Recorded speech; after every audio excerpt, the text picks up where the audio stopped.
Hello, everybody. Yali Madad. Welcome to this Zoom session of August 25th, 2020 at 8 p.m. Pacific Standard Time. Today's topic is entitled The Logic of Bliss.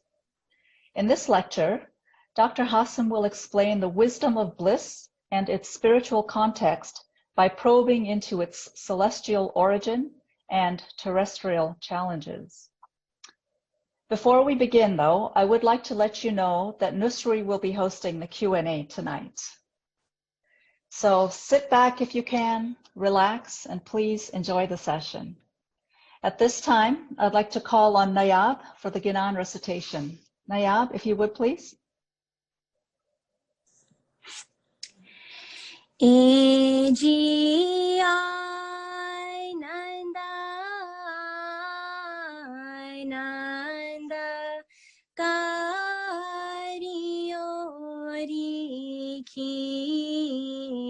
Saro avala shata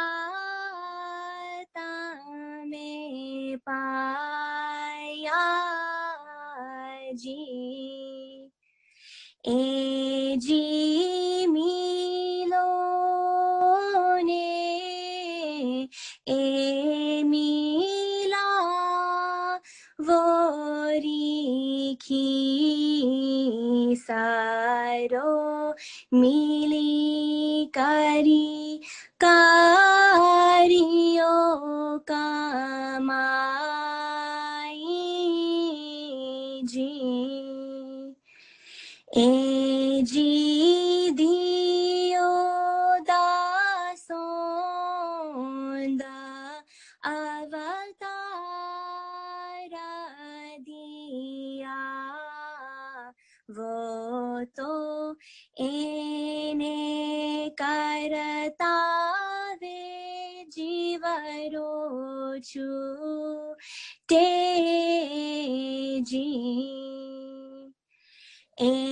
जी भरने पीरा सादर दीना साता गुराबी रमाता में छे तोते छे तारना राजी.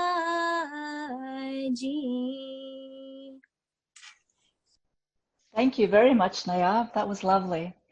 And now I'd like to call on Dr. HASSAM for tonight's lecture. Dr. HASSAM, if you would, please. Yali Madat, everyone.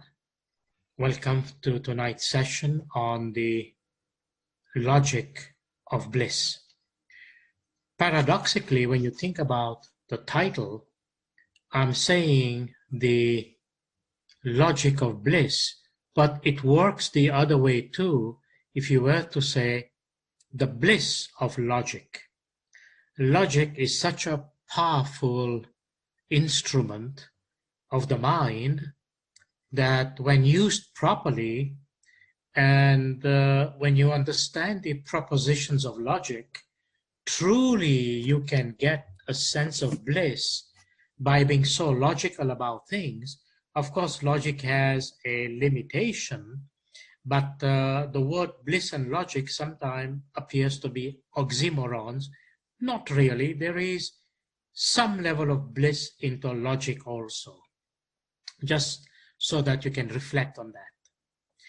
And in titling tonight's session as the logic of bliss, it was purposely intended to make you think and to make you reflect on the fact that can a quality that one is gifted with from heaven, that of bliss, have a logical side to it?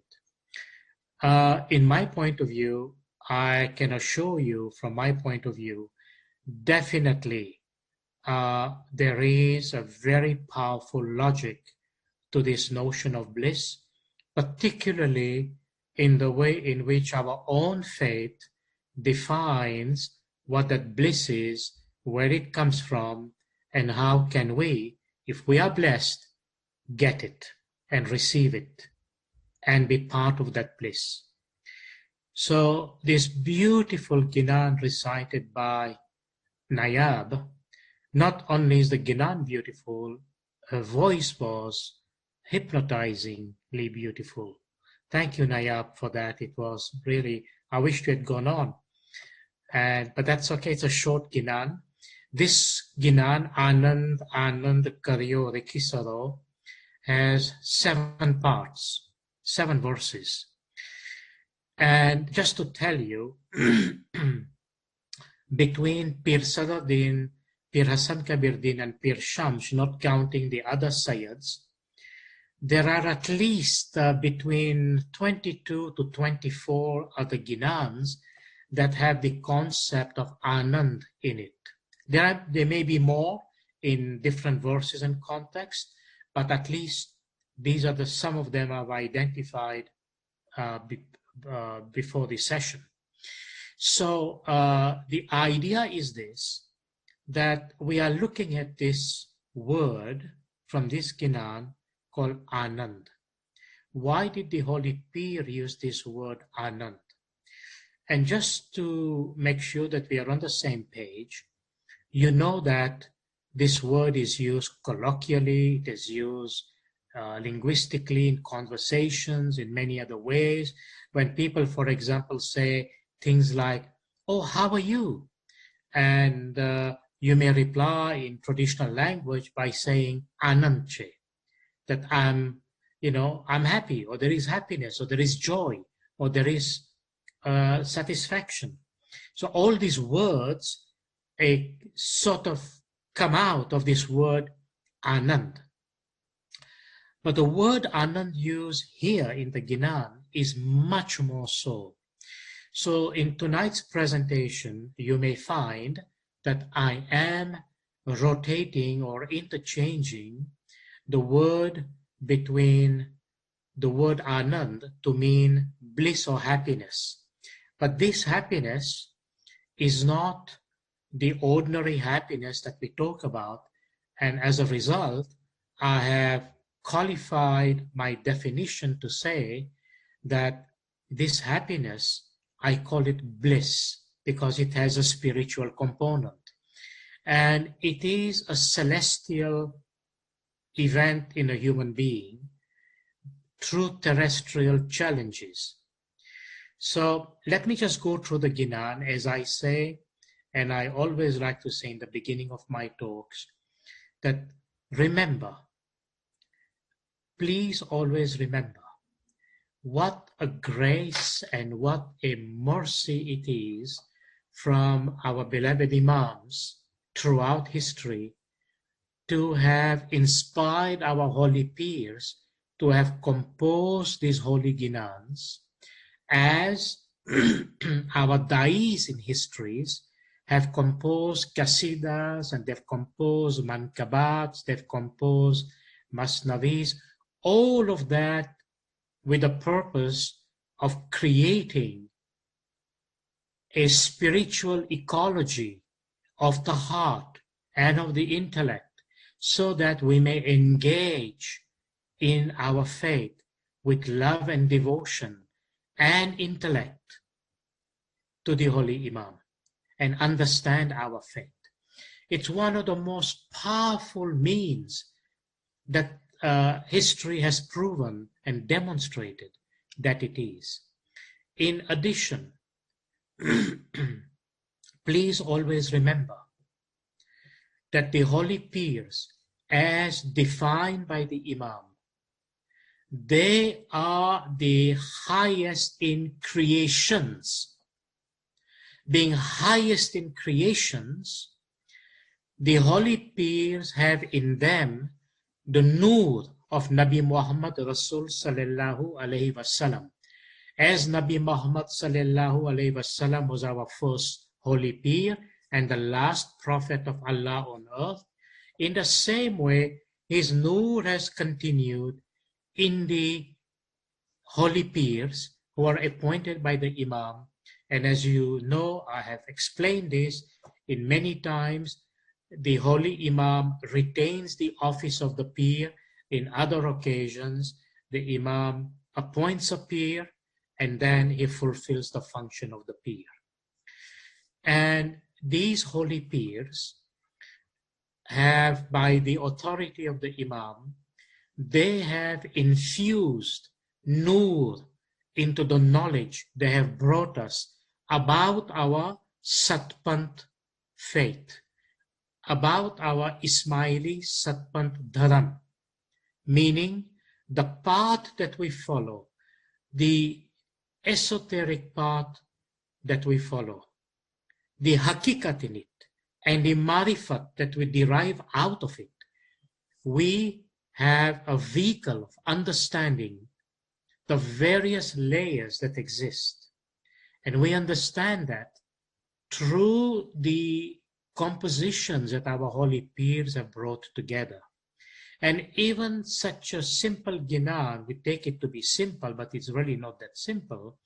Even such a simple Ginan as this one, Anand Kariyo Rikisaro, has such an amazing impact because not only of its simplicity, but of its profundity in what it says. So before I go into the meaning of the verses, let me say to you this, in addition to what I have said. Because the holy peers, spiritually speaking, they are the highest in creations. Please always remember that. And because of their spiritual positions celestially and terrestrially, the knowledge they bring us is from the Nur. And that knowledge is knowledge of higher spiritual wisdom that is loaded with love, that is loaded with logic, and that is infused with this love and the intellect. Such is the wonder, such is the miracle of the Ginans. And truly, Ginans are miraculous. Now remember, it is the holy Imam of the time who has re-emphasized the fact that these Ginans have to be preserved for generations and generations yet to be born. And therefore, in the context of ensuring that we never forget the holy guidance of the Imam, because this guidance is fundamental to ensure that we understand the inner meaning, the esoteric meaning of the Holy Quran, which is given to us in these holy Ginans by our holy peers. So look at this Ginan today, Anand Kariyo Rikisaro, and then hopefully we can analyze the notion of what's the logical part and what's the blissful part, hence the logic of bliss as a title, but there are many different dimensions and many different layers to it. So I'll just read you the meanings without going through every part in the interest of time. So beginning with the first part, normally the word Anand is also translated as to rejoice, and from a definitional point of view, when we say Anand, we speak about rejoicing manifold. So, but I say, translate the word Anand here to mean bliss. And what does it say? That it is a call to believers that says, oh believers, be blissful in your celebration, or rejoice immensely in bliss. Why? Because you have attained that Lord who is the creator of all beings. So that is the first proposition that the Holy Peer is giving here. And I would like you to make the connections, the contact. He speaks about rejoicing in bliss. Why? because you have attained, you have understood, you have obtained, you have come to know who is the creator of all beings. So he links the notion of bliss with the creator and the creator of all beings. The second part says, the second part of the Ginam, it says that my Lord will make safe his followers from the eternal punishment and reward them with the fruits of their deeds. So it speaks about action, it speaks about reward of the action, and it speaks about that very Lord, who is the creator of all beings, will protect us from the eternal punishment and give us safety from it. The third part of the Ginam speaks about, it says, give your dasand, submit your dasand, and serve the holy Imam, serve the Imam of the time. And in doing so, the Holy Pir says, your soul will gain eternal salvation. So again, look at the connection and the context. First, there is the reference to the sacred amanat of dasand. And it says, with that, having done that, serve the Imam, offer your service, give seva to the Imam. And in doing so, your soul will gain this grace and mercy and attain salvation. Then the other part of the Ginam says, it says, greetings. Greetings to the house of my most pious believers, as my Lord, the Imam of the time, has been known to the land of Jampudip. So this particular part makes reference to the fact that when the Imam had arrived in the Indian subcontinent historically, known as Jampudip, and it makes that particular reference. And then the next part speaks about a premonition, meaning it speaks about a prediction. And what is the prediction? The prediction is that the prediction of the future has come with the indication that it is very difficult to follow the true path of religion in the period of a time that has been characterized to be vicious. So in the Ginam, the word used is Vikari Vera. And I have to take this part so you understand it. It says, Ag Vikri Vera Mahe Pant Katanche. And this is a prediction the Holy Pir is making. And he said, as I've said, that this future prediction has come. In fact, that prediction is now. And the Pir defines this particular term as Vikri Vera. What is that? Vikri Vera, literally, when you translate the term from this expression, literally it means it is poisonous or vicious. It is a poisonous era. It is an era. It is a period of time that people live in that is full of poison and full of viciousness. That people are vicious and people spread this poison of hate and hostility. And Vera means time. So it is a mention of a certain period of time when vices spread, wickedness becomes the agenda of the day, spiteful, corrupted, and evil activities and events actually take place without moral conscience or sense. So essentially, it is a characterization by the Holy Pir that how bad of an era that we live in and therefore warning the true believers, be careful. Be very careful. Don't fall into any of this. Why? And I hope you are following the meanings, because all of this will destroy your bliss, will destroy what you've been seeking. And then the last part of the Ginan says, by giving the name of the Holy Pir, in this case, Pir Sadruddin declares that Hazrat Nabi Muhammad Mustafa Rasul Sallallahu Alaihi Wasallam is our true guide, because he showed us the path to recognize the Imam of the time. And then he says, pay heed to this fact, O you who are careful.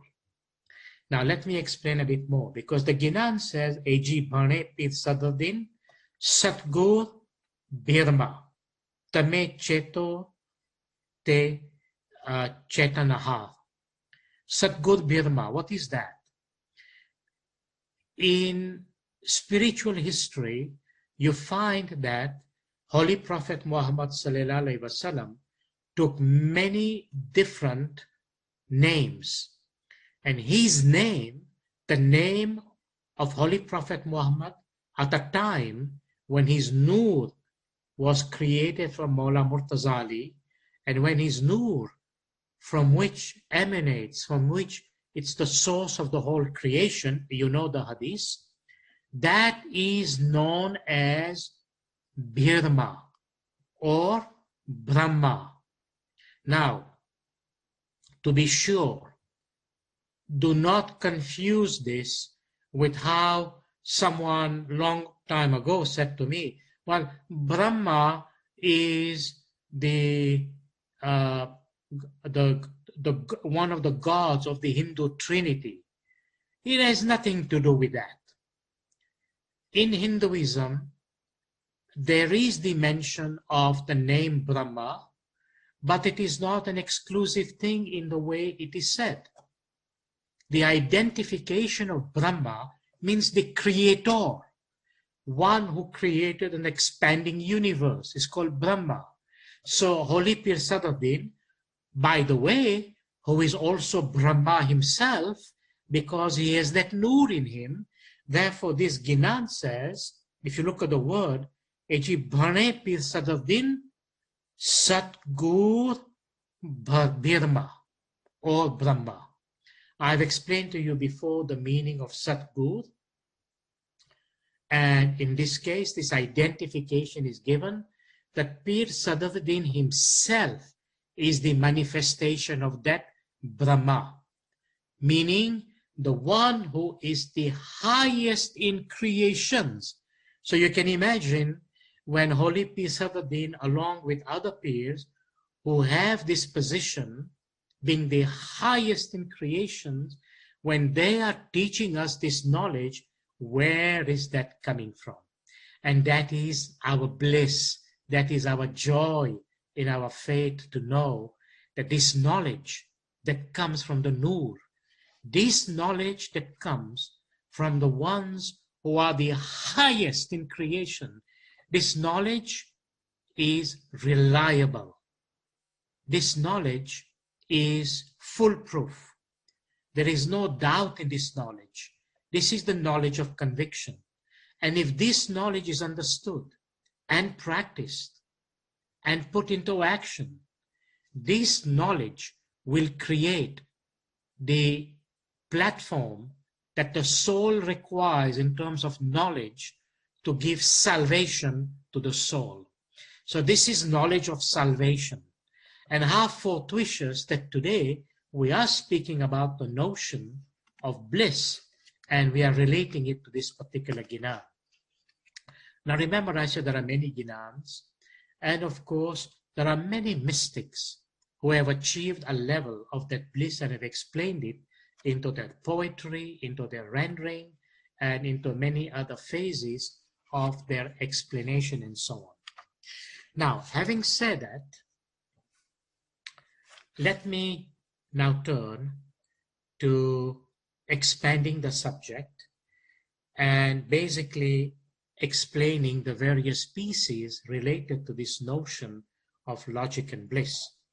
So when I use the word logic here, first of all, let me give you a definition so we can use that definition to basically make sure that we are not going into areas that don't necessarily pertain to us, but just a general statement about it. So logic, in the case that I'm using today, is nothing other than the science of mental coordination, of meaning of rational conclusion. So remember this concept. It's a science of mental coordination and rational conclusion. So keep that definition in mind, because that is what I am heading to, and that is what I am proposing to use as a basis of explaining the whole notion of bliss, if Mawla wills. So I want to raise the question to you today, which we will answer in due course in relation to the subject.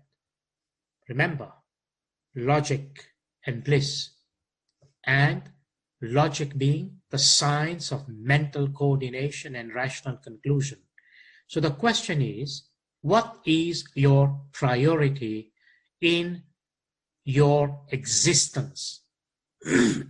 I didn't say what is your priority in your education, your priority in earning your living, your priority in the choices you make in the world, and all of that. No. Of course, there are priorities there, and we must not ignore them. They are relevant, they are valid, and they are necessary in the world in which we live, the world of the dunya. But I'm asking you a much more profound question, and that is, what is your priority in your existence? From the day when you were born into this world, and in fact, from the day when you entered the womb of your mother and born into this world, and till the day when you will exit this world. Then the other question, it's not a question, but a statement that I want to make in relation to this question, so we can begin to build a logical part of it, is, do you remember our beloved Imam? In one place, he had mentioned and he said, he who forgets the soul is unhappy. Now, there are many statements, but I just wanted to make sure you maintain this, remember this one, because though this statement is short, it is so powerful, so incredibly profound, and so relevant for today's topic that it needs to be understood in as deeply as our logic and our intellect can take us. He who forgets the soul is unhappy. And I would like you to, if you can do, link this statement of Maula Bapa with the question that I asked about what is your priority in your existence. So keep that in front of you, and look at, for example, when we are speaking and talking about the notion of logic, the logic of bliss. Imam Sultan Muhammad Shah sallallahu alaihi wasallam, our beloved 48th Imam, he wrote many things that the world today may have forgotten. In one of my presentations, I had referred to an article that was My Philosophy of Happiness, and I think you may remember that. And if not, please consult that article again. There is another article that Imam Sultan Muhammad Shah alayhi salam wrote, and in that article, the article is called What a Man Needs to Be Happy. It's an amazing revelation from our beloved Imam. You know, Imam Sultan Muhammad alayhi salam, he loved nature. He was in love with nature. And so many things that he wrote and said during his imamat, we have unfortunately forgotten, as we forget many things these days, like we had forgotten our peers. For decades and decades, no importance was given to our peers. And the amazing things our peers did for our spiritual salvation that we take for granted. And we have forgotten a huge ocean of knowledge taught to us by our earlier imams that we have, in fact, just put it into the back burner.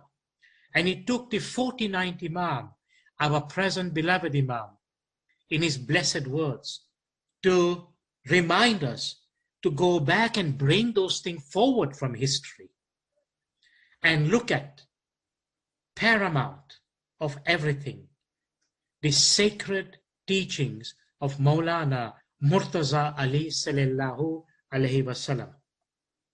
It is an ocean that no human being can even conceive and penetrate.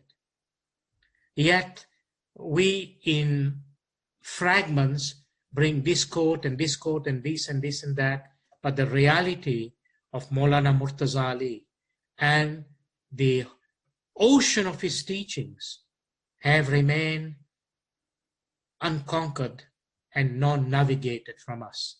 And there have been some few authors who have written certain books, like I remember an amazing book about on sacred justice written by Ali Lakhani. Very nice book that gives a very profound and concentrated teaching on Mullah Murtaza Ali. And there have been perhaps few articles and books here and there, but the profundity of it is not been covered. So I'm only mentioning that because I feel that as listeners, you need to engage yourself in some homework to discover things about the history of our Imams and their teachings, because they are the teachings of the Noor. And when we forget what it is, then we are not in the path that we should be. So here, this article by Imam Sultan Muhammad alayhi salam, what a man needs to be happy.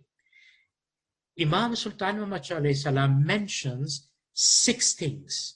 Now, I won't go through the article in great details. I hope that you can read it. And if you don't have it, send your message through. This is an article in the public domain. Hopefully you can find it. If not, we'll find a way to get it to you. Because you should read it, reread it, read between the lines, read the meaning, understand the depth the Imam is explaining these matters of happiness so that you may be in harmony with it. So what are the 6 things the Imam has said? Some of them I'll take in depth, other things I'll just move on with. Imam Sultan Muhammad alayhi salam, by the way, just for your information, the name of the article was My Personal Life dash What a Man Needs to Be Happy, and it was published in the Daily Sketch interview in London, UK, so many years back. What does our beloved Imam says? He says, first, I would place spiritual happiness. First, I would place spiritual happiness. The Imam defines that and he says, a man must be at one with God. This may sound old-fashioned to some people. A few may think that they do not believe in God, and some others that it matters little to the individual in his daily life how he stands with regard to him. And then Mullah Bapa continues, Imam Sultan Muhammad alayhi salam continues and says, ruling out the atheist with whom a believer can no more argue than he can discuss color with a blind man, it is surely strange that a believer in an omnipotent and ever-present deity should fail to realize that how we stand this instant and every instant toward him matters to us more than anything else in the universe. Here, Imam Sultan Muhammad alayhi salam says, how can you not realize that if you are a believer and you believe in God and you stand, that you fail to realize, but you stand in front of him, in front of this omnipotent, meaning all-powerful. You are standing in front of him. And not only at every instant towards him, which matters us, but more than anything else in the universe. So then the Imam concludes this particular part of his definition. So that was number one. And he says, that is the fundamental question. Okay, so you have to relate this question to the one I raised earlier on, that this is a fundamental question, and that is, are you in harmony with God? Question mark. If you are happy. Now, go back to this statement Mullah Bapa made. He who forgets the soul is unhappy. Imam Sultan Muhammad alayhi salam says in this public article, are you in harmony with God? If you are happy. Now start connecting the dots. So now remember, this is still the Imam in his giving this article, to this journalist. It's a public thing. Now, so this is so fundamental, he says. It's a fundamental question. Now the rest follows. He says, the second thing he says, next I would place an appreciation and enjoyment of the glories of nature. And the Imam speaks about the sunrise and the sunsets, the intricate miracle of the sky, colors. He speaks about the dawn and the dusks. And he speaks about the splendid realization of when we are actually admiring creation in nature, and the various different sights that this world provides us for us to enjoy.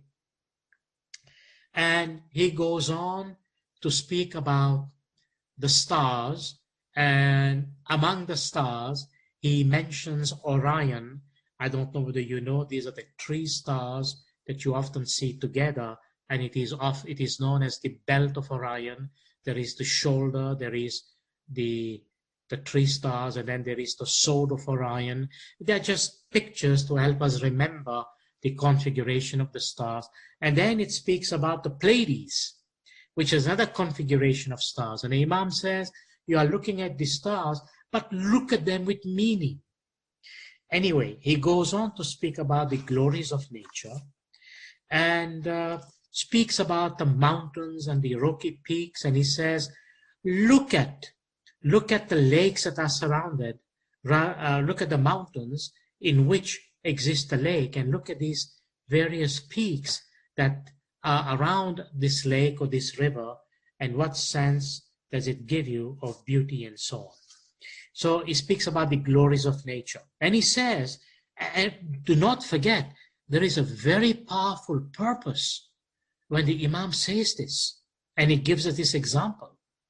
The first one, is the harmony with your Creator. So glories of nature. The third one he says, with nature, he speaks about paintings. But what is this paintings got to do with anything? He said people who don't go into nature, to admire nature, to walk in nature, to travel in nature, to admire nature the way it is. It says that if a man cannot get to the countryside, then a picture will remind him of it. Amazing. And the Imam speaks about these pictures that have been drawn by, great artists who've had this vision. Artists with vision. This is not a frivolous, just any wishy-washy painting here and there. Of course, the notion of painting is, in a sense, subjective. Someone may like this one, another one will like that one. But if you look at paintings that have been admired throughout the history of arts, for example, when you look at paintings that have stood the test of times, and maybe we take example like the Mona Lisa, or we take examples of painters like Cézanne, perhaps even Picasso, maybe Leonardo da Vinci, in the Western sense of the term. You look at these various paintings. Why are these paintings so significantly impacting human consciousness and the human soul? There is something in this painting that is difficult to express in language, or for that matter, one may actually use a high sense of logic to look at these things.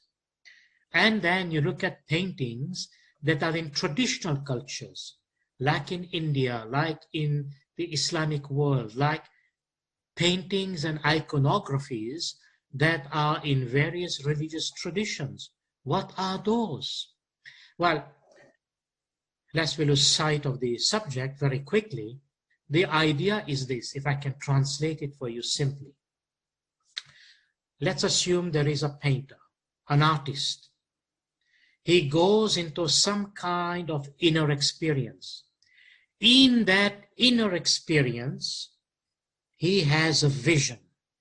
And then that vision becomes a model for him, a mold.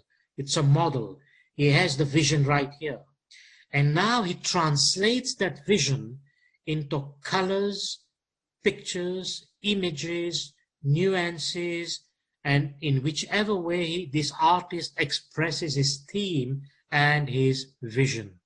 And when you look at those kind of paintings, the inner experience of the artist that has been transposed, if you like, into this painting kinds of reflects back in your mind and creates that momentum and movement in you, so that you can, in some shape or form, enjoy the artist's vision that you did not see, but you can, in a way, penetrate.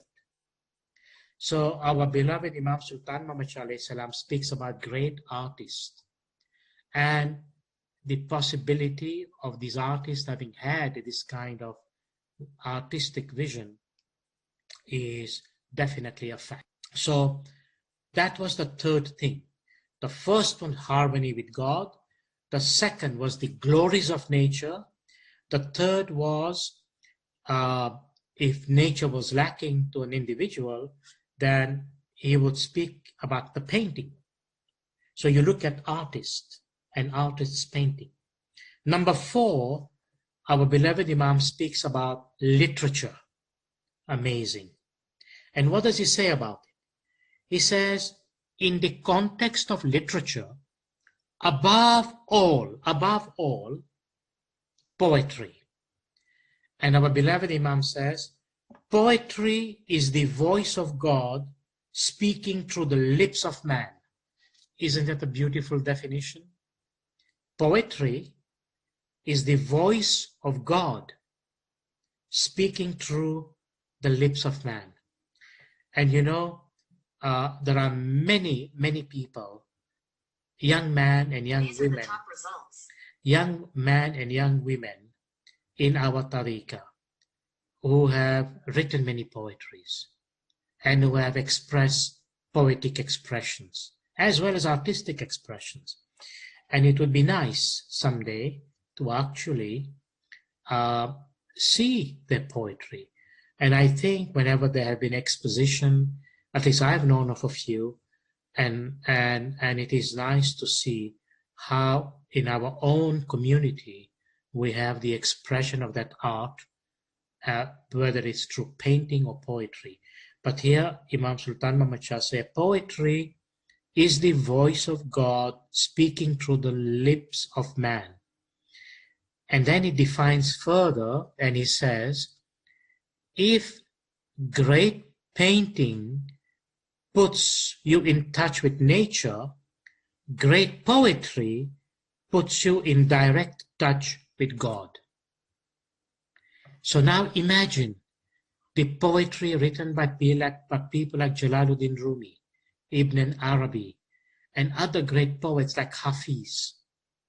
And when you think about poetry, so look at the meaning. If great painting puts you in touch with nature, great poetry puts you in direct touch with God. Does Ginan not contain this kind of poetry? Read and listen Ginans again. You see, this is a meaning. When you read the Ginans and understand the Ginan, it's music. The words, the rhythm, the way in which the Ginan has been composed in verses and its various nuances is designed to give you this upliftment. It puts you in touch. It puts you in touch with the nur that is within it. I'm just giving that as an example because that is something we do every day in our place of worship. So Imam said it is not a soft indulgence. You need to be wide awake with all your wits about you to share a poet's joy. And indeed, happiness is never a negative affair. It is to be won by men who are fully alive, full of joy of living. Imagine this condition, this state of being, and Imam relates it to literature. So that was the fourth avenue where the Imam speaks about how we can derive this kind of happiness. I mean, the world provides you this impetus for happiness.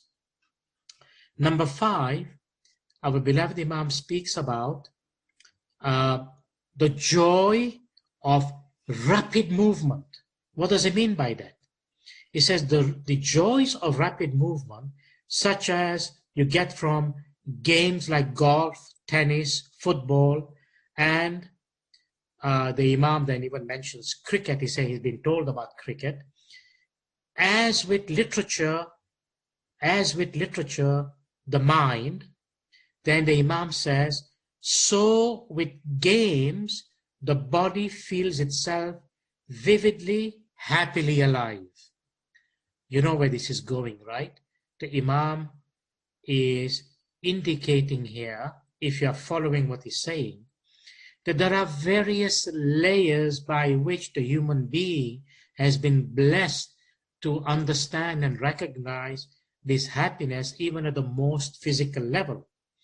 And at the most physical level, you know, when you think about games like golf and tennis and football and cricket and other games that exist, the Imam makes he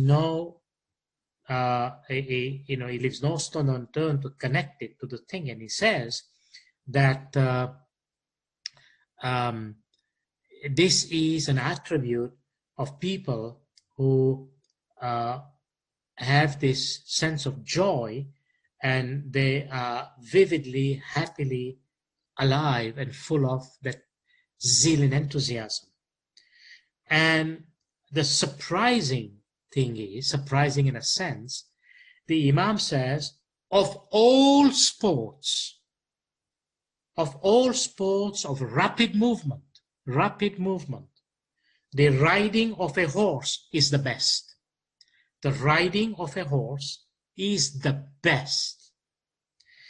And then the Imam goes on to describe this mythical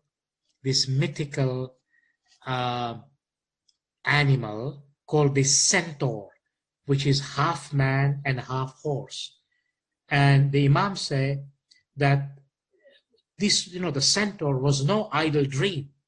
He says, for you and this splendid creature are one. And as the limbs, he defines it, as its limbs gather and stretch out in perfect rhythm, electricity passes from the animal to you. Do you see the symbol? Half animal, half man. It's called the centaur. So as this animal body gets into this rapid movement, meaning, remember, this animal body is half horse, and he defined that the riding of a horse is the best. So when this being, this animal rather, the centaur, which is half human being and half horse, look how the Imam gives the symbol. The rapid riding of the horse makes electricity pass through the human body or the human being. And the Imam calls it is a joy of the spirit as of the body. Can you make the connection? It is a joy of the soul, a joy of the spirit as of the body.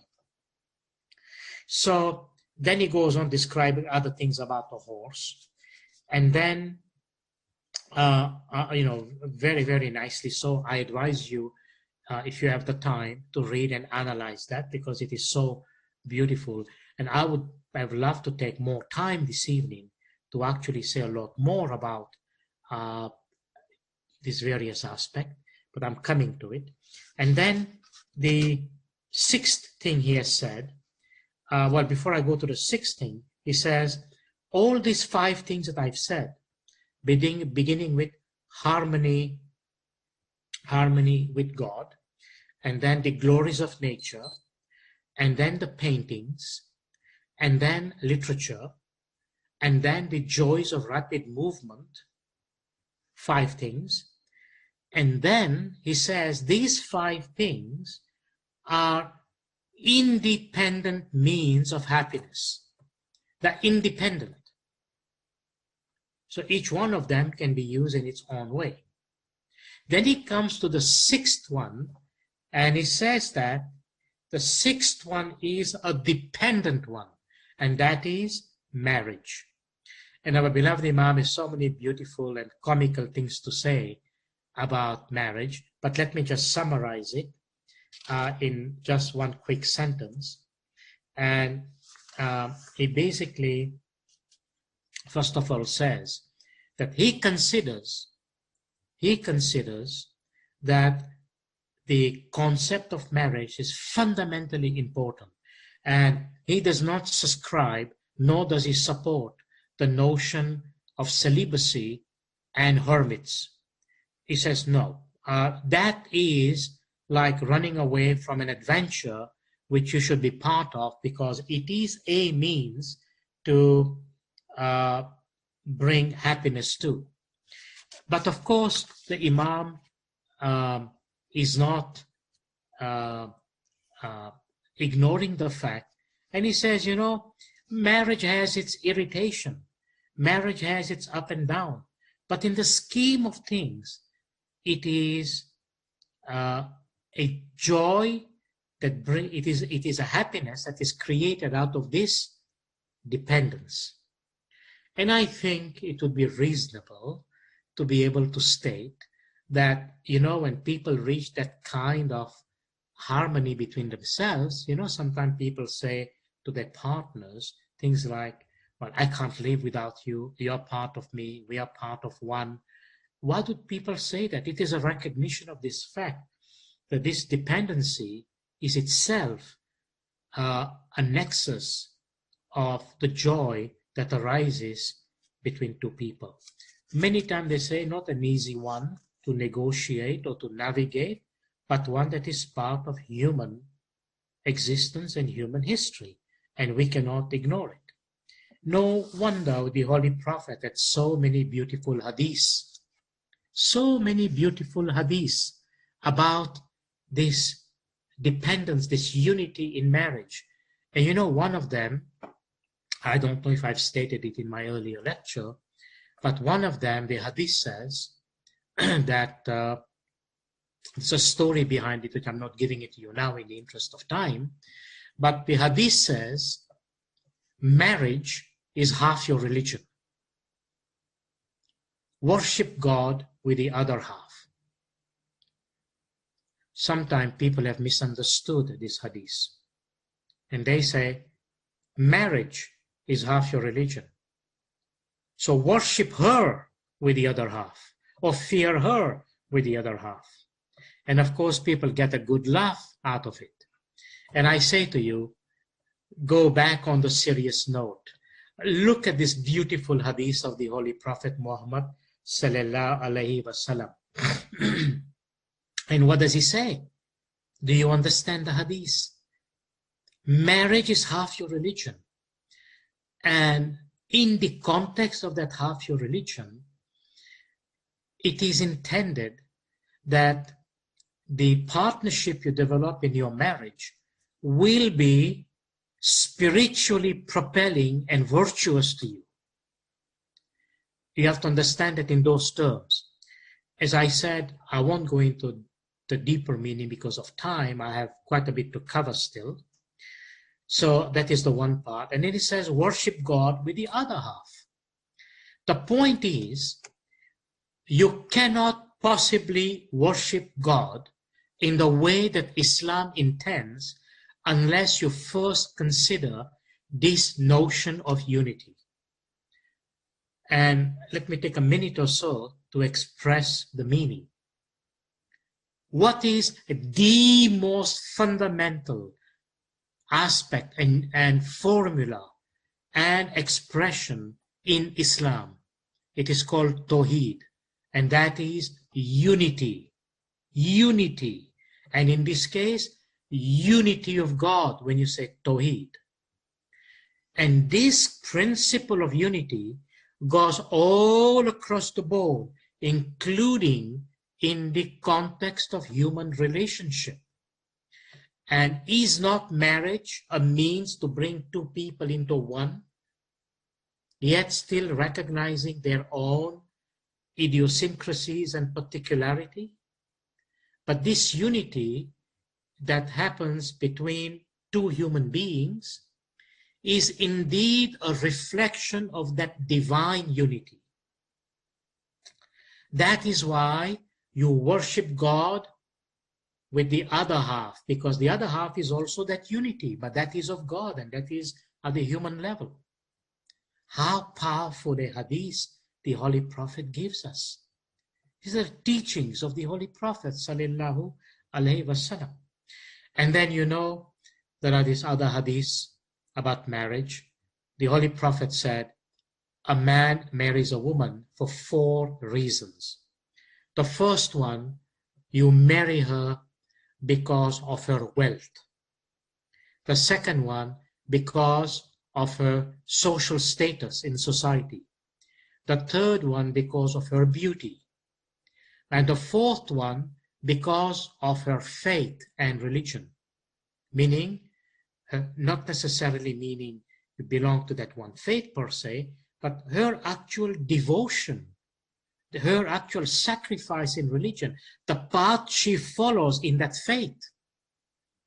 And the Holy Prophet says, if you are going to choose between these 4 reasons, choose her because of her faith, of her religion. Because the other 3 things will come and go. And that's part of God's gift in whichever way God desires. But her devotion, her sacrifice, and her following the path of faith is itself the basis of that unity and indeed salvation. So important is understanding this unity in marriage. And therefore, in other places it has been said, don't break that unity because of frivolous, silly things in nature. Nature meaning in the context of the relationship, because it simply takes away the bigger picture and the real reason of things. Having said that, these are the 6 things Imam Sultan Muhammad Shah has said about what a man needs to be happy. And I hope you'll pay attention. So let me give you perhaps a brief analysis. Do you notice all these 6 things besides the first one? These are various layers of happiness. They're layers. At which layer do you go? And all of them have an interrelationship. You begin with the body, and then there are those other elements that have to do with the mind, and then there are those other elements that have to do with the spirit. I hope you are following what I'm saying to you, because you see, when we speak about happiness, happiness is not always what you think you have conceived in your mind in terms of the kind of identification you have given to happiness. So let's go into that, and then we see how we connect it with these other elements that I have mentioned. So go back to the notion of the logic, and remember what I have mentioned. This is an amazing ability of the mind to coordinate the movement of thinking and its rational conclusions. So now let's use that as a basis, connecting it to what Imam Sultan Muhammad Shah alayhi salam said about the harmony and union with God, and Maulana Hazrat Imam, our beloved Imam, saying, he who forgets the soul is unhappy. So look at the various parts of it. So remember, the key word that we are analyzing is that of Anand. And Anand refers to bliss. And in tonight's context, as of course it is in other Ghanaic context, is the notion of the bliss in which the Holy Prophet, our beloved peers, have spoken into this Ghanan. So ask yourself, first of all, the question of happiness in a general sense. Okay, bliss, for the purpose of my lecture, I define that to be the highest and the ultimate degree of a kind of happiness that a human being can possibly receive. Okay, this is what is meant by Anand, or the word bliss. But let's speak about happiness in a general sense. So if you think about it and you analyze, every soul in creation, every soul in the world, what do they desire? Ask any human being. And if an animal could speak to you in a language you could understand, and you ask them, what is it that you seek? What is it you desire? And they will say, I want happiness. And you would say, oh, okay. I thought you were interested in other things. But when you look at whatever those things are, say, no. I want happiness. And ask, why? Why do you want happiness? You can be rest assured. The answer you will normally get is when you ask the question, why do you seek this happiness? Why do you want this happiness? And the answers will be, in the end, I don't know. But that's what I want. Now, this is significant. I am not passing judgment in terms of when people say these kind of things, but I am making reference to it because I want to demonstrate and elaborate the logic of what we are seeking. At the same time, if you ask people, can you define to me what happiness is? And you'll find you'll get the same answer. That also the human being doesn't know. And then you can go further and ask, where do you think this happiness should be coming from? You say, you want happiness, but where is it going to come from? That also they don't know. Human beings don't know.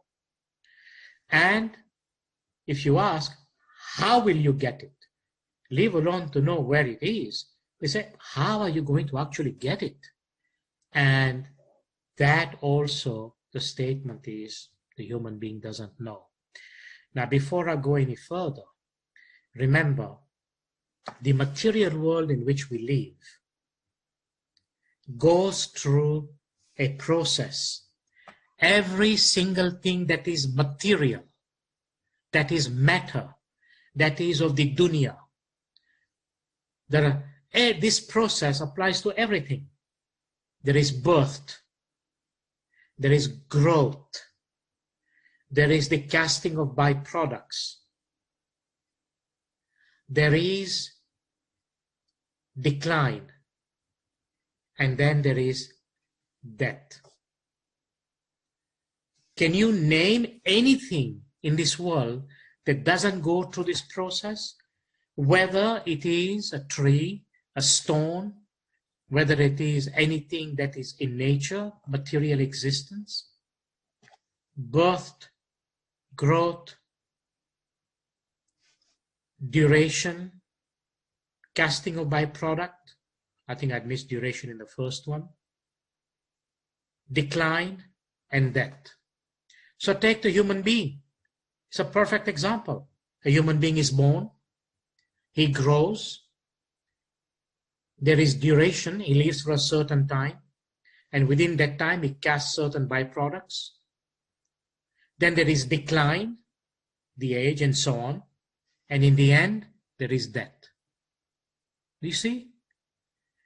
And the surprising thing is, in speaking about happiness, knowing that everything around you goes through this process, we have invested, the human beings have invested all of themselves into this realm of material, into this dunya, to want to seek happiness. So, for receiving this happiness, do you know what has happened to human beings?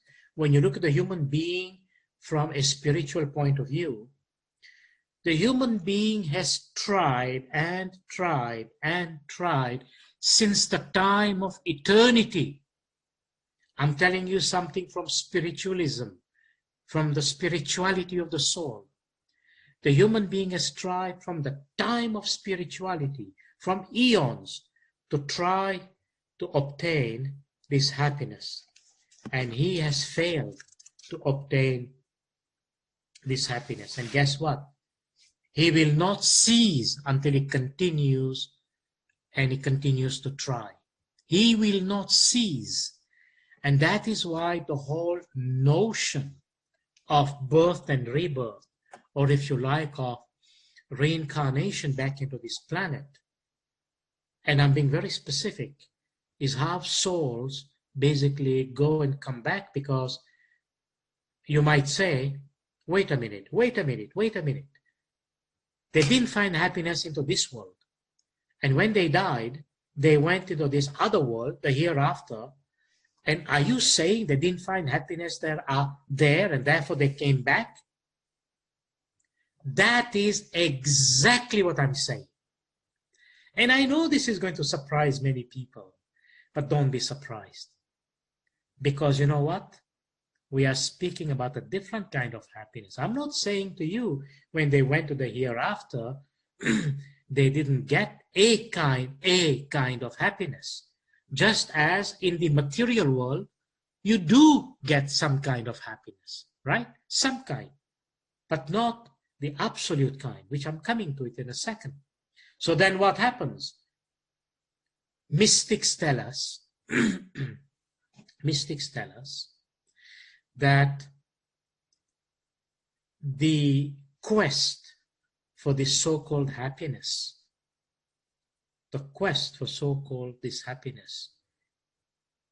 has existed, simply put, in those three worlds. What are the three worlds? The earth, heaven, and whatever is in between.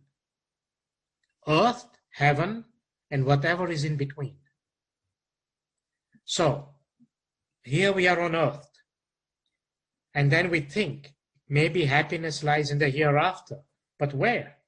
In that between or in the layers of heaven?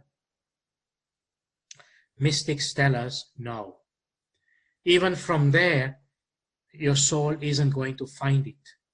And therefore, the soul comes back into this realm to continue searching for that happiness, because in this realm of the earth, in this physical realm, the possibilities are much faster and better than in those realms where the possibilities are totally limited.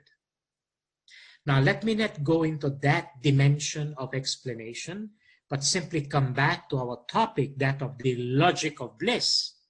So, having said that, what is the answer to the question then?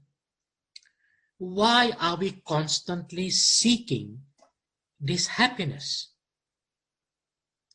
Well, we are seeking this happiness because there is something inside of us, and we'll come to that in a minute, that is totally natural, that actually desires this happiness. Look, we may not know what it is. We may not know where it is coming from. We may not know how to get it. We may not know much about it in terms of its definitions and layers. But one thing is for sure, no matter whom you speak about, they will say, we are seeking happiness. Even when you look at a newborn, when a child is born, and the child cries, you know what is one definition of that cry given by mystics? You know what that one definition is? A child is born, and at birth, the child cries. What is that cry? That cry is the child is saying, I want happiness. I want happiness. You almost can feel the child thumping that thumb on the table to say, I want happiness. The child is crying for happiness. And the child demands happiness by that cry. And you know what happens?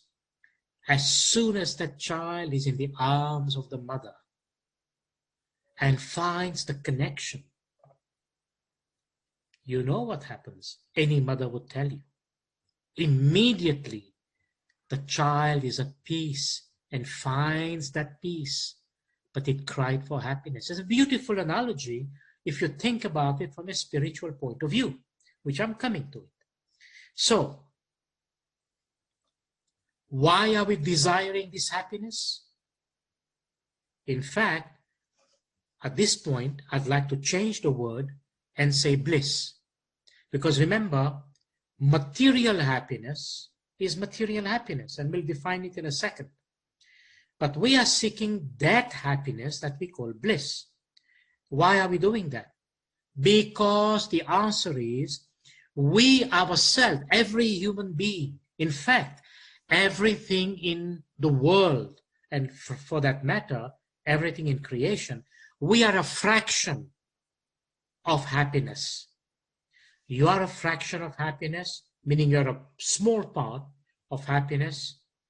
Your neighbor is a small part of happiness. Your partner is a small part of happiness. Everyone is a small fraction of happiness. And that is why, because we are part of that happiness, we are naturally inclined, naturally desiring this happiness. And every fraction of happiness is naturally inclined and desires to be part of its origin. In other words, because we disconnected ourselves from the origin, we disconnected ourselves from the source of happiness, we are seeking it. We are seeking it. But where are we seeking this happiness? Where? We are in the material world. And a moment ago, I said to you how this material world goes through this process from birth to death. So, by attaining the happiness that we call bliss, we are in a way becoming complete. You know, it's the child going back to the mother feels complete, protected, embraced, loved, and so on. In the same way, our soul, when it seeks that ultimate stage, but I'm not talking about the notion of union. I'm speaking about the context within which we are operating in the material realm so that we can achieve that bliss. And in that context, by attaining the desire that we seek, not in the material world, but in the other world, we become complete. We can complete ourselves that way. And this is a fundamental divine law. That's what a cell seeks to do. That's what a microbe, a virus, maybe the COVID-19, who knows, maybe anything that you see in existence, that's not a maybe, but everything that you seek in existence seeks to one's growth, enhancement, and achieve fullness and completeness. Every single molecule and atom has this relationship with the divine, with the Nur. So, let me now come to the real connection between when we say happiness or bliss. Did you know, if you have been following my argument, and if you can put that into a logical context, the word bliss, or for that matter, happiness in the form of bliss or the level of bliss, happiness is another name for God. It may be a revelation to you, or it may be a reinforcement to you. So this is the first stage of understanding. Happiness is another name for God. And we are a fraction of God. I'm using general terms, okay, for right now. We are a fraction of God. We are a part of God. And that's why we seek to return into God to find that pure happiness at the level of bliss. Are you able to see here from this connection when Imam Sultan Muhammad Shah sallallahu alaihi wasallam speaks about the notion of are you in harmony with God? You can see how this one fits in there. But then he speaks about the glories of nature. And then he speaks about the painting, the artist, the great artist. Then he speaks about literature. And he speaks about the rapid movements in nature. And he gives the example of the centaur and the horses and other games. And then he speaks about the whole notion of the dependent channel of joy as marriage. My goodness me. All of them I intended to give the human being a wake-up call towards that ultimate bliss of union, divine union. Are you in harmony with God? So let's continue. So we are desiring this happiness by virtue of the fact that we are a fraction of God. We are a fraction of God. So now, before I go any further, I want you here, right here, after having seen this elaboration about happiness and why we desire this happiness, connect it with the logic of it, because that's important. This shouldn't be something that you make up your mind on the basis that it doesn't fit. No, it has to be logical. And what did I say about logic? Logic is nothing other than the science of mental coordination and rational conclusion. Mental coordination. So make that connection. And when there is coordination, there is harmony. There is power into that coordination. So let's move on forward very quickly. From the things we receive, happiness in the world, think about this. from the things in the world that we receive happiness, they are the very thing, they are the very same thing that give us sorrow. Is it not true? It's true. It's very true. And we'll see some example as I move along. So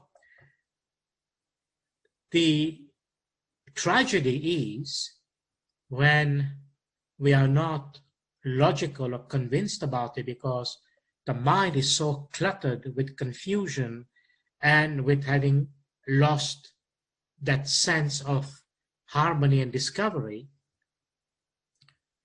We are looking and we want that happiness which is from the world. For some reason, we have lost track of the fact that though we have that desire, but we are looking for that happiness in the world. And yet, the desire that we have in us is conflicting, because the desire in us wants the kind of happiness that is limitless, and that is a kind of happiness that lasts forever, not one that is born and then that grows, and then one that lasts for some time, and then we are no longer interested with the decline, and then the same object that we thought gave us happiness is now an object we don't even care about. And you say, oh my God, I spend so much doing this and doing that and look at that. Today, I get nothing out of it.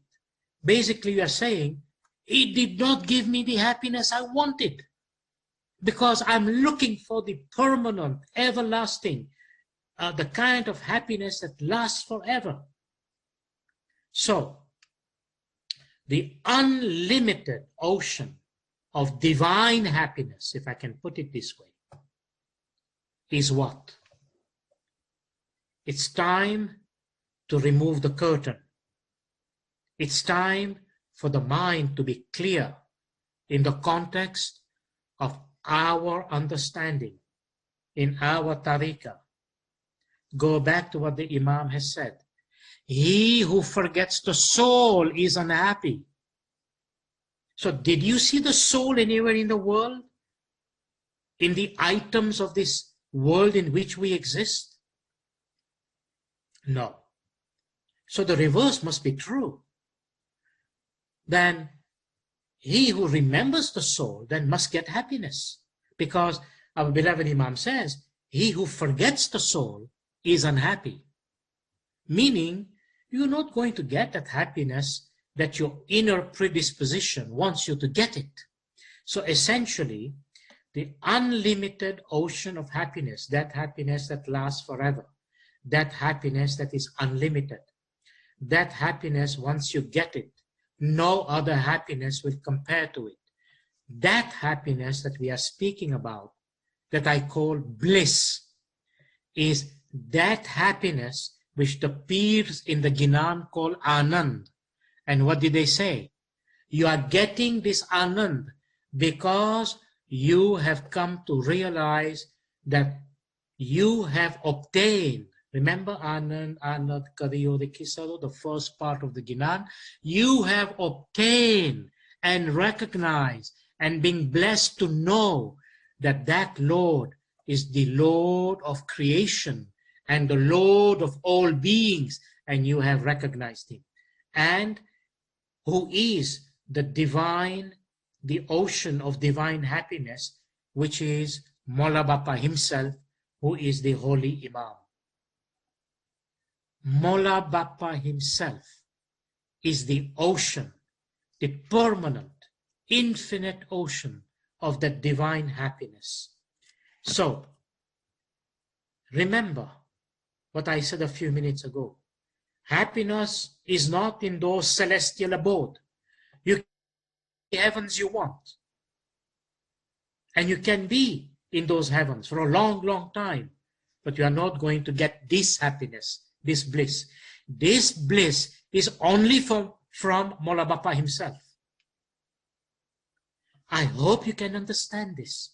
I hope and pray that you can identify the whole idea of the fact that when we are saying love and devotion for Mola Bapa, is nothing to do with the fact that you think you will end up into some happy heaven out there. Yeah, your soul can go to those heavens, but those heavens will not contain this happiness. It may contain a better happiness than the physical world, but it will not give you the one that the inside of you is seeking, it wants. You know what? A lot of people are waiting to die, naturally I mean, because they say, I want to be happy in heaven. And all these things that are promised about heaven, all the gifts and the beauties and everything promised in the heavens to the human being. And the human being looks forward. If I would tell you what is waiting for you in heaven, you might probably decide to terminate your life right now and want to go there. But of course, you can't terminate your life because that would make the position worse. So our holy peers have spoken about this bliss that we are seeking and says, you know what? It's not up there in heaven. It's not up here in earth. It is with this supreme divine being who is the Nur and who is the Imam. And the Nur of Mola Bapa himself. Make sure that you don't create a separation here. Mola Bapa himself, who is manifest, who is right physically available to us, who is our beloved 49th Imam, he himself is the complete and total embodiment of this infinite ocean of bliss. It is himself that he is. So let me move a little forward very quickly. Just as I've said, that to get this Anand, it's not in items that you will find in the world. Just a few more minutes and then we can kind of break this session. I'm sure you know we can say a lot about this. So, what are we realizing about what we want from this bliss? So the question we ask is how to get this Anand, right? And I've given you already the overall response to say, if you want to get it, you'll have to go to the one who has it. Where else will you search? Is it in the car that you're buying, in the clothes that you are wearing, in the food that you are eating, in the travels that you do around the world, in the wealth that you're accumulating? Is it there? You know where all this thing will end up. Birth, growth, duration, casting of byproducts, decline, and death. You can't escape that. It doesn't matter who you are. It doesn't matter where you've come from. No emperor, no king, no queen, no pharaoh, no president, nobody has succeeded in escaping this. Everyone is into that same boat.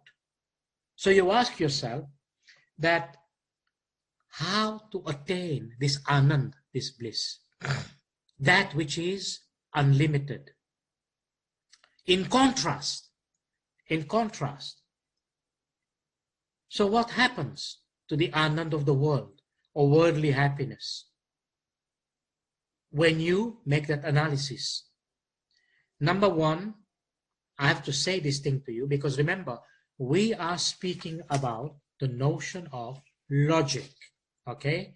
And logic is nothing other than the science of mental coordination and rational conclusion.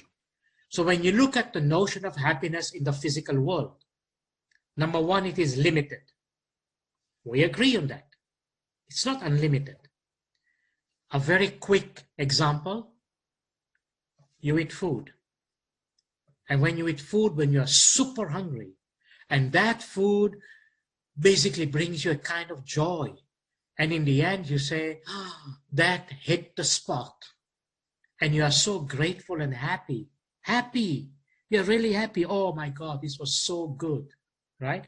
The same thing is when you travel to a place and you enjoy the place and so on with Mola's blessing. You enjoy all the worldly goods, right? But what do you notice?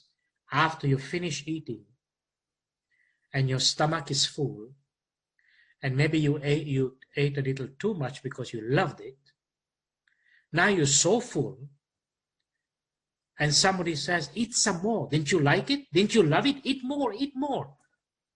The same food that you ate that made you happy is the same food, excuse my French, that you will vomit because now you can't take it anymore.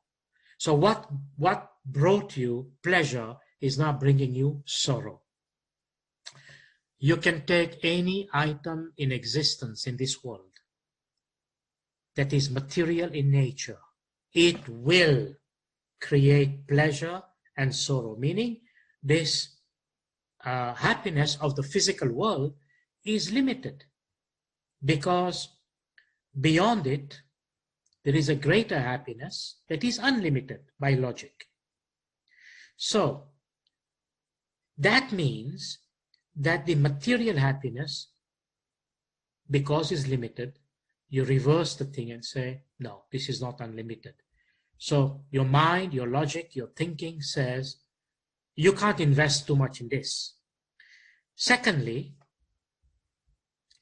whatever you conceive as obtaining happiness within the material realm keeps fluctuating, keeps changing.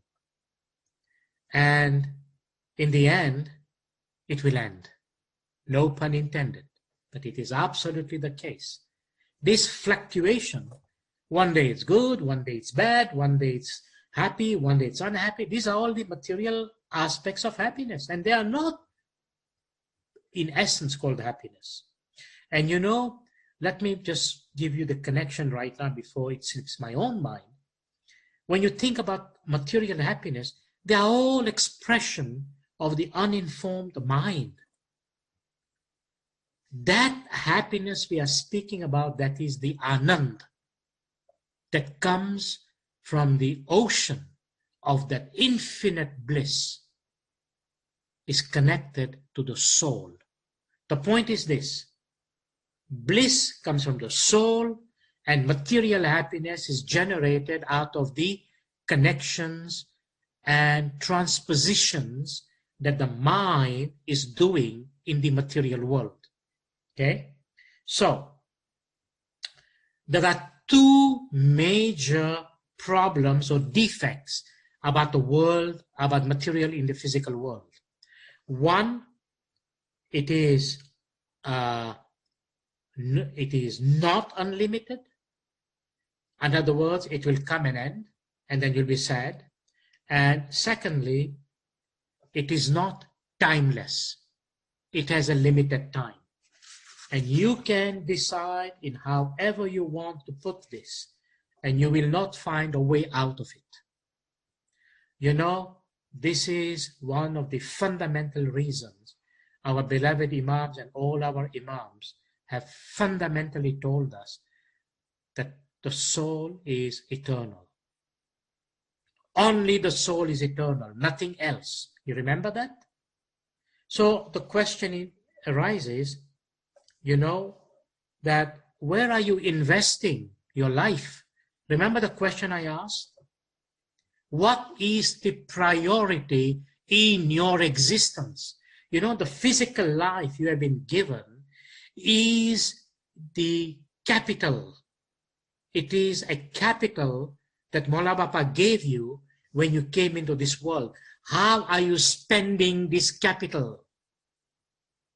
In the context of what is your priority into this material life, in which our beloved Imam has said in the Silver Jubilee, if the unadulterated pursuit of material well-being becomes the exclusive objective of life, it will engender an evil vacuum of destructive forces. Is that what you want in life? In this life? an evil vacuum of destructive forces, because this is what material happiness does. And when there is material unhappiness, imagine where that unhappiness goes. There is suffering of all kinds that we identify because of not having material things. So, is there no happiness into the world? We have all agreed that we only desire that happiness that never ends and that is basically timeless. And just to remind you that in order for you to conceive of that, look around you. Look around you. Whether it's a dog, a cat, a donkey, an animal, a tree, a plant, a stone, what do they all desire? They desire nothing more than what you are desiring. That is to achieve that infinite ocean of bliss. So everyone of all the species and everything desires naturally this bliss, this happiness, this anand. Everyone is naturally inclined, desirous of this happiness. Now, let us come to the conclusion of some of this aspect. And I want you to be absolutely very convinced from a logical point of view. Remember what I said to you, what is logic? Logic is nothing other than the science of mental coordination and coming to a rational conclusion.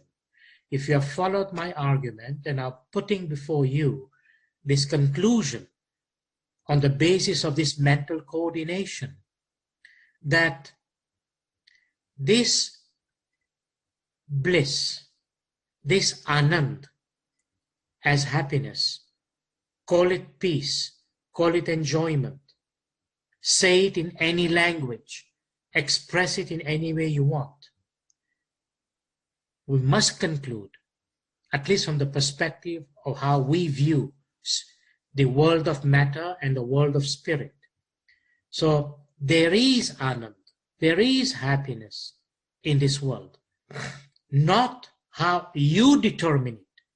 That is the big problem. How do you determine it? You are determining it by faulty selections and choices, which leads you to faulty conclusion. So, in our holy Ginans and the Farmans of the Imam, our holy Peers tells us that that which is of unlimited limit is called Anand. That happiness that is of unlimited limit that we call Anand is the word bliss. Anand is bliss. And that which remains is forever. So, let's conclude. What is Anand that we call bliss, or call it happiness for simplicity? Try to put all the pieces together logically, in conformity with rational conclusion.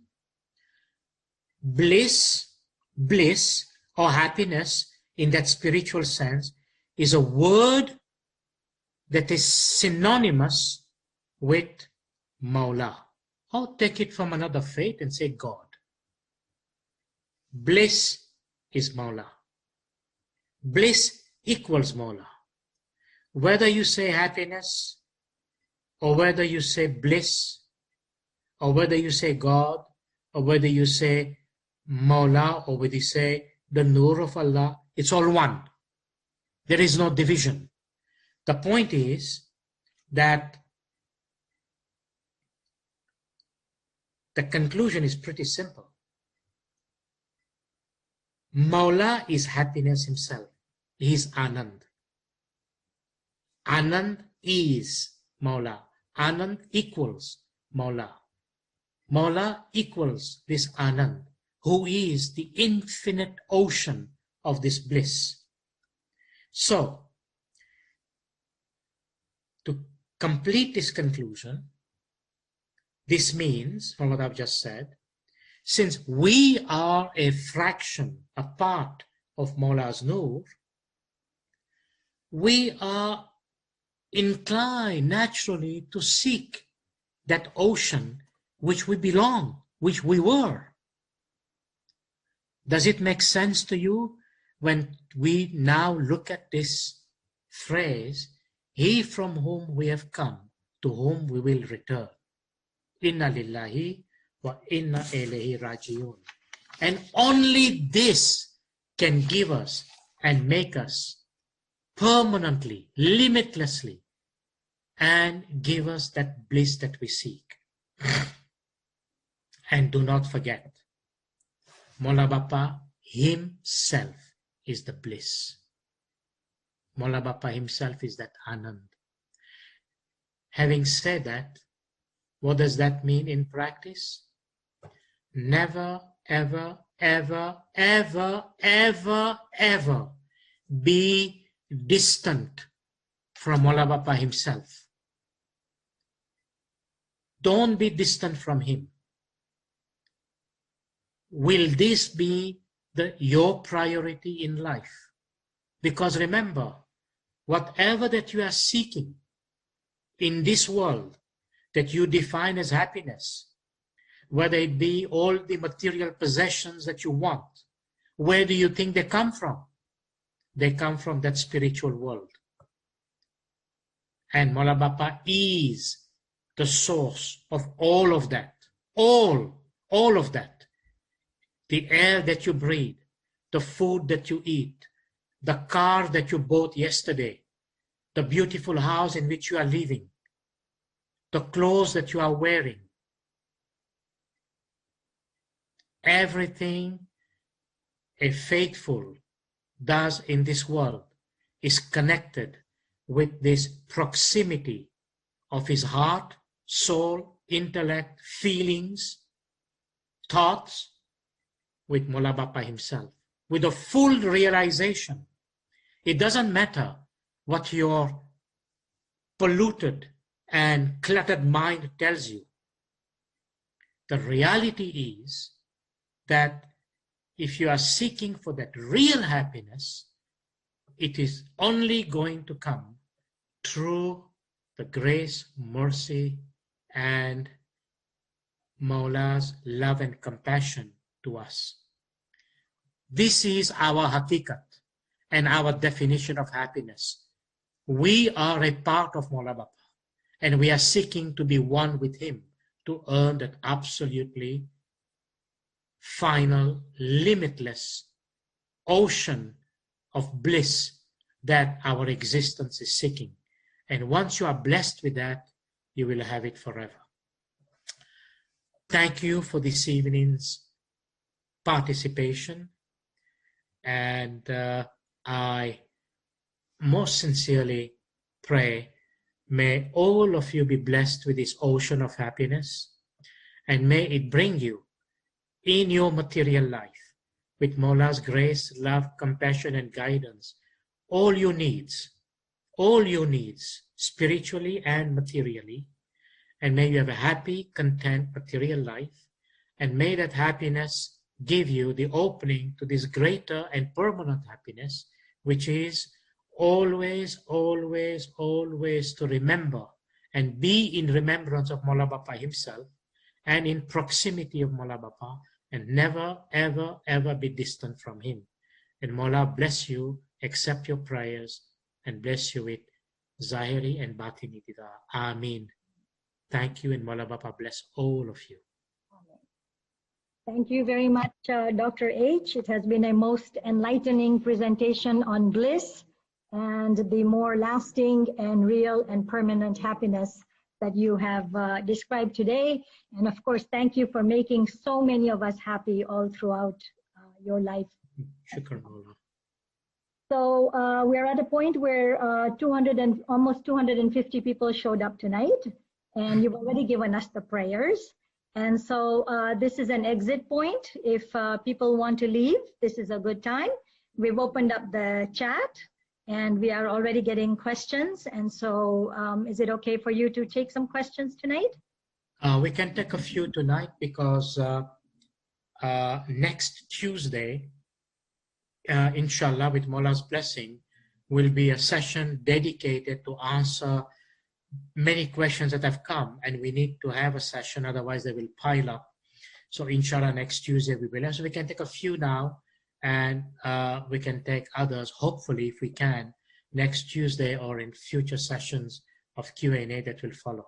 And also we're trying to keep it to the topic today to begin with, and then we will do the other questions. So this one is relevant for today.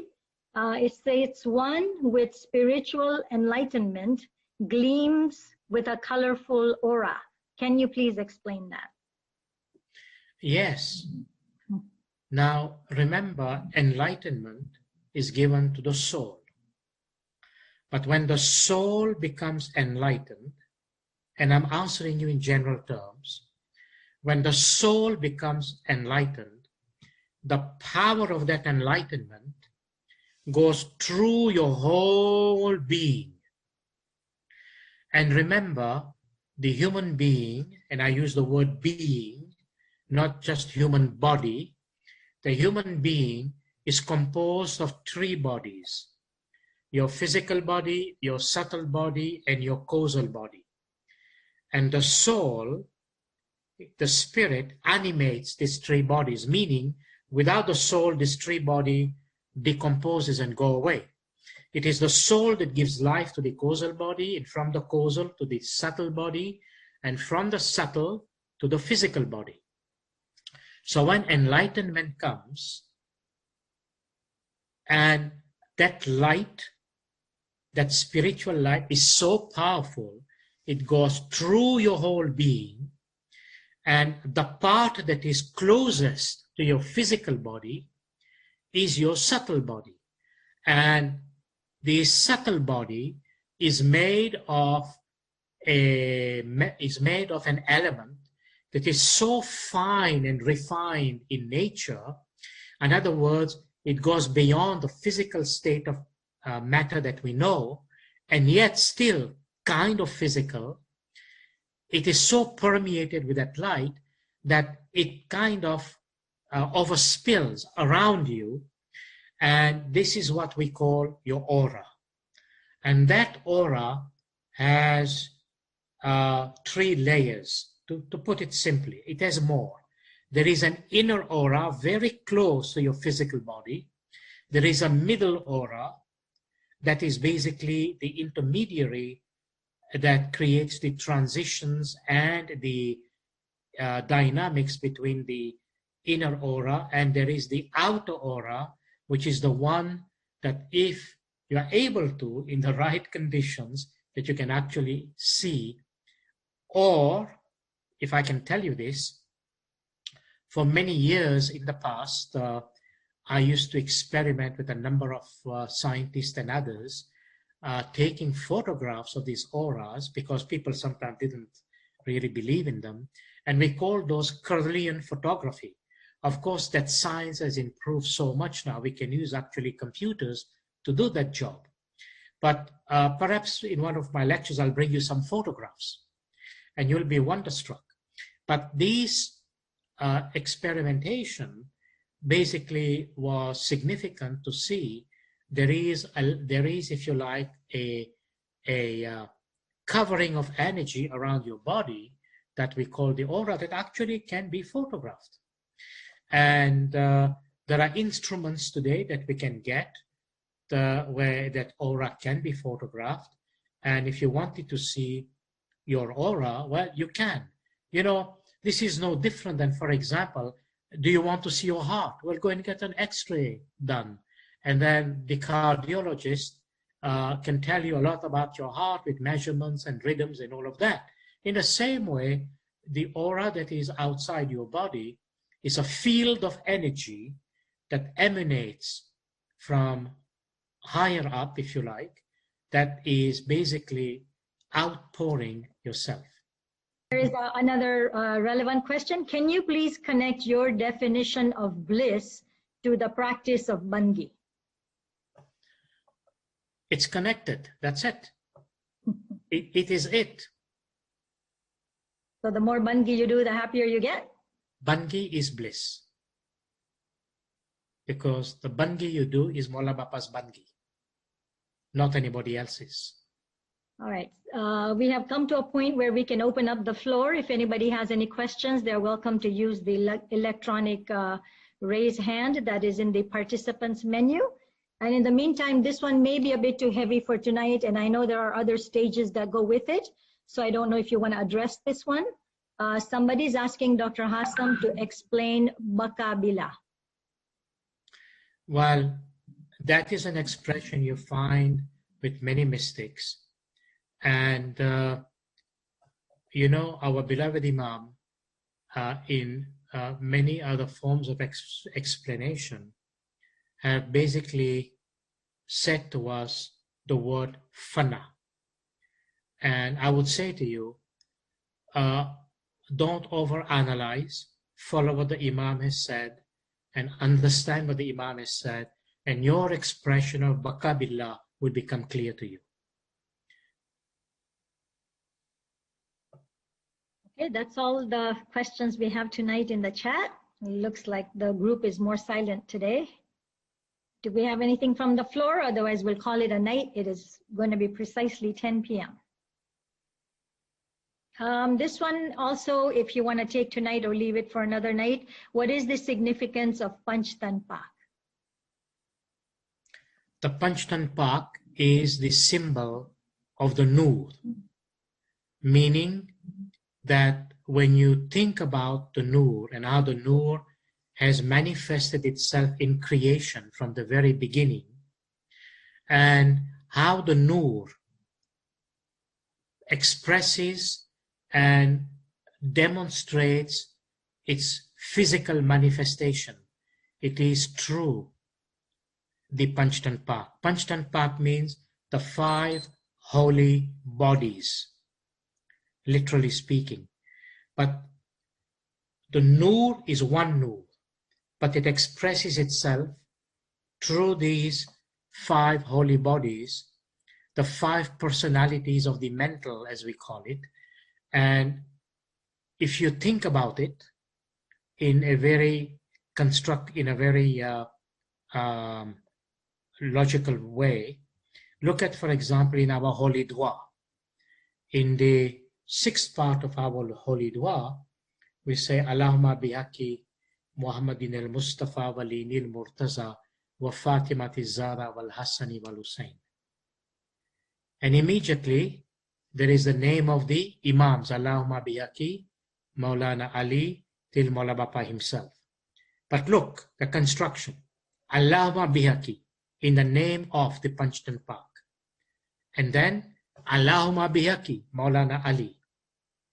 The Noor of this Panchtan Pak is in the Imams, and one Imam after another. Noorun ala Noor, light upon light. Now, historically, go back to the time of the Holy Prophet Muhammad sallallahu alaihi wasallam. It's a very important question. So, the Noor of Allah is Mawla Murtaza Ali himself. From his Noor came the Noor of Prophet Muhammad, who was there, which is Muhammad Rasulullah sallallahu alaihi wasallam. So you have Ya Ali and Ya Muhammad. Then what happens? When the Noor of Mawla Murtaza Ali, when Mawla Murtaza Ali physically left this world, his Noor went into Imam Hussein. As the Noor of Holy Prophet Muhammad, when he left this world, went into Hazrat HASSAM. And how did that come to be? That Imam Hussein and Hazrat Hassan, they were brothers. But they were the children of Hazrat Ali and Bibi Fatima. So during that time of Mawla Murtaza Ali, the Noor was into 5 bodies. This is what in our dua we say all those 5 names. And they are the Noor of Panchtan Pak. And it is by spiritual design intended to indicate, to the spiritual aspirant in our tariqah that look, this nur is ever present and ever continuous. It is this nur that rules this world, this creation, the whole material cosmos, and the whole spiritual cosmos and beyond. And we have many ginans that expresses how this Panchtanpak is and the miraculous manifestations in the whole of the spiritual and material cosmos. That's what I can say for the time I have. I'm sure you can spend another whole lecture on that one, on the Panchtanpak. There's just a follow-up question to this one. Can we say that mono-reality, Tawheed, Surah Ikhlas, and Panchtanpak are all one concept? Totally and completely. That's a beautiful way of saying it. Okay, I don't think we have any more questions, and everybody seems to be too happy, maybe. So we're gonna call it a night? Yes. All right, so thank you everybody for attending today and for all the lovely messages we get all the time.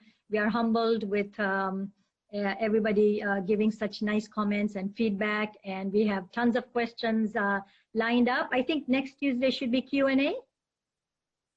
Yes. Yeah, so hopefully next week it'll be Q&A, and also please remember there will be no session next Monday, and it's just into the chat right now. There is no session next Monday, and we will pick up again next Tuesday.